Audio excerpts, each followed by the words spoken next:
Voici pourquoi j'ai un problème avec les influenceurs aujourd'hui. Moi, j'appelle des influenceurs d'écosystèmes pauvres. Euh, c'est parce que je tombe sur des vidéos comme ça. Donc là, j'étais sur la vidéo de quelqu'un pourtant que j'écoute souvent. Il fait beaucoup de recherches. J'aime bien son contenu. Enfin, des deux, en fait. J'aime bien son contenu. Je crois que c'est Will Song. Et il a intervenu sur une vidéo de Monsieur Philippe Simon. Et quelqu'un aussi dont j'aime quand même bien le contenu, même si je suis en désaccord pas mal avec beaucoup de choses, dans la mécanique, je veux dire. Et cette vidéo, c'était au sujet, disait comme quoi si vous avez 30 ans et que vous n'avez pas une maison, la pauvreté vous guette. Au début, je n'ai pas voulu réagir, je me suis dit, bon, c'est encore leurs affaires pour faire des buzz, puis bon, les Africains, c'est souvent ça, les Latinos font aussi ça, les pays pauvres font aussi ça. Euh, mais c'est quand il a sorti une deuxième vidéo, où il s'est mis, bon voilà, à traiter tout le monde de médiocre sur la toile. Bon, j'aurais pas dû me sentir visé, mais je comprends pourquoi il a fait ça. C'était réactionnaire, probablement aux commentaires négatifs qu'il a reçus. Et là, j'ai trouvé nécessaire d'intervenir, de mettre, comme on dit, l'église au centre du village. Alors, monsieur Simon, cette vidéo-là, c'est soit, je précise, parce que vous n'avez pas mis en contexte, si je la prends telle qu'elle est, c'est soit une preuve de votre méconnaissance du sujet que vous abordez, parce que ça arrive beaucoup aux influenceurs qui, pour élargir leur bassin de buzz, vont toucher plein de sujets. Et malheureusement, parfois, ils vont tomber sur des sujets qu'ils ne maîtrisent pas.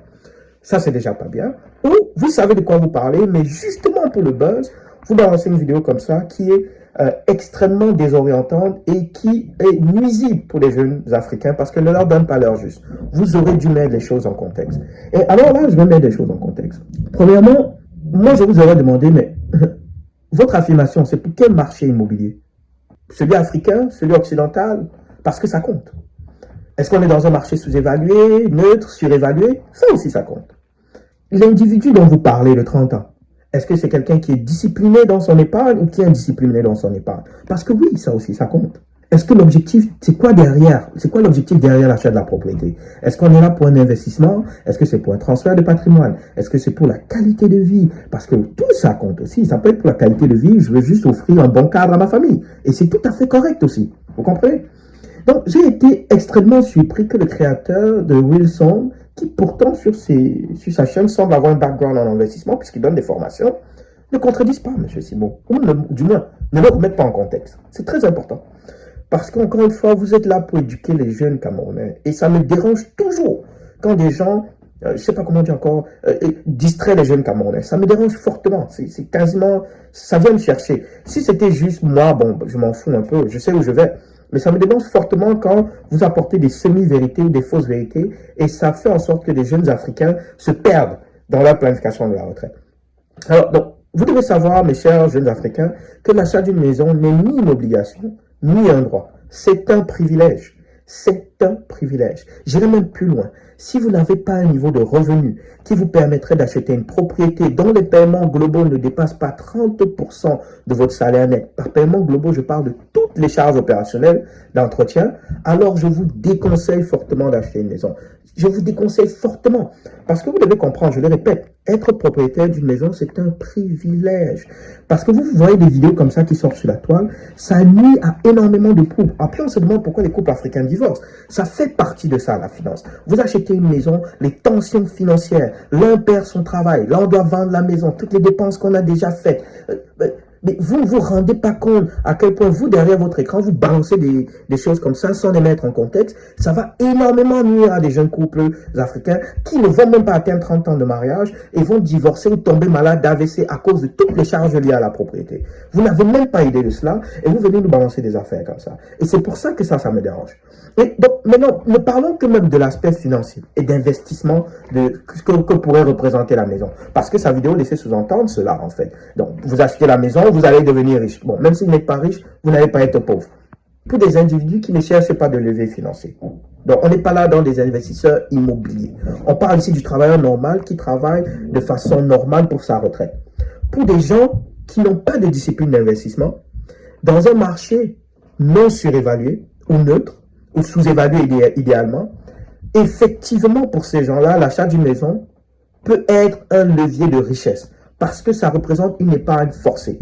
S'ils ne le font pas, ils vont dépenser.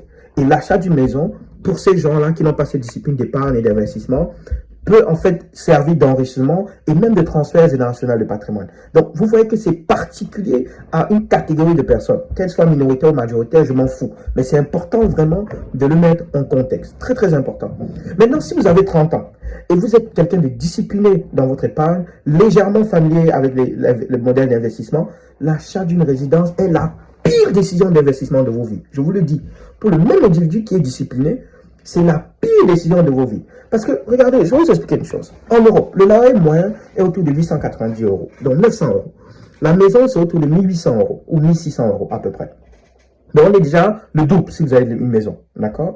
Et ça, j'exclus toutes les charges opérationnelles et les charges d'entretien, électricité et autres. Un toit a une durée de vie de 10-15 ans. Donc, il faut remplacer le toit, c'est plusieurs milliers d'euros. D'accord? Ça, je ne vous parle pas des accidents d'infiltration d'eau, les assurances qui peuvent augmenter. Je ne vous parle pas de tout. La tonte du gazon, le déneigement s'il neige chez vous, si vous êtes en Amérique du Nord ou dans un coin de l'Europe où il neige. D'accord? Et évidemment, pour acheter une maison, il faut vivre hors de la ville. La voiture, l'essence, tous les frais opérationnels liés à la maison que vous semblez exclure. Pour quelqu'un qui a 30 ans, d'accord? Et qui a une connaissance de base en investissement et qui a une discipline d'épargne, c'est la pire décision de sa vie. Je vous le dis, la pire décision de sa vie. C'est un peu comme acheter une BMW et vous vous rendez compte de votre erreur lorsqu'il faut changer le phare ou la vitre arrière parce qu'elle s'est cassée. Donc, il faut bien réfléchir. La propriété, c'est un privilège et ce n'est pas pour tout le monde. D'ailleurs même, je vais plus loin, d'accord? Je déconseillerais à tout jeune discipliné en épargne qui a un loyer raisonnable de pouvoir acheter une maison. Ça ne vaut pas la peine. Parce que, je vais vous prendre un exemple, d'accord? En général, en Amérique du Nord, la croissance de la valeur d'une propriété, c'est autour de 3 à 5%. Et ça, c'est hors moment exceptionnel comme la Covid et autres. Et à cela, vous devez soustraire tous les frais d'entretien dont je vous ai parlé plus haut. Assurance, blablabla, remplacement de poids et électricité. Puis, à la revente, vous devrez retirer l'impôt. Donc, quelqu'un qui a acheté la maison, d'abord, encore, je précise, à 70 ans, il va vendre la maison parce qu'il ne peut plus l'entretenir. Donc, il va falloir qu'il retourne en appartement. À ce moment-là, son loyer aura eu la progression inflationniste des 40 années. Hein, où il était propriétaire de sa maison. Donc, on met toutes les choses en contexte, d'accord? Et il doit revendre ça et retourner en appartement. Maintenant, assumons maintenant, hein, qu'un retraité, assumons maintenant, dans un même marché normal, d'accord? Dans un même marché normal, si vous êtes locataire et que vous avez peut-être, vous voulez faire un enfant, donc vous avez un 2 chambres, d'accord? Pour vous, votre femme et un enfant. La maison, c'est la même chose, il n'y a pas de problème. Hein? Vous êtes locataire, vous allez payer un loyer faible qui vous permettrait, et que vous payez un loyer faible qui vous permet d'épargner un montant de valeur égal au paiement hypothécaire. En plus de cela, que vous épargnez l'équivalent ou une partie des frais opérationnels liés à l'acquisition de la maison. Si vous investissez cet argent-là juste dans le CAC 40 en France, d'accord, vous allez gagner à peu près 8 à 9% par année en incluant les réinvestissements des dividendes. 8 à 9% par année, quasiment 2 fois plus. Et ça, je ne vous mets même pas encore l'impact de l'intérêt composé lié à vos cotisations régulières. D'accord? Si vous investissez dans le S&P 500, qui est le marché américain, c'est 10% par année durant les 30 dernières années. Et encore une fois, je ne vous mets pas l'impact de l'intérêt composé et des cotisations investies régulières. Donc, le locataire en fin d'année, en termes d'investissement, sera plus riche que le propriétaire à 65 ans. Et puis, à 70 ans, il aura un loyer inférieur à celui du propriétaire. Donc, vous devez comprendre que la pauvreté à la retraite n'est pas liée à si vous possédez une maison ou pas, mais plutôt à votre capacité d'épargne et d'investissement.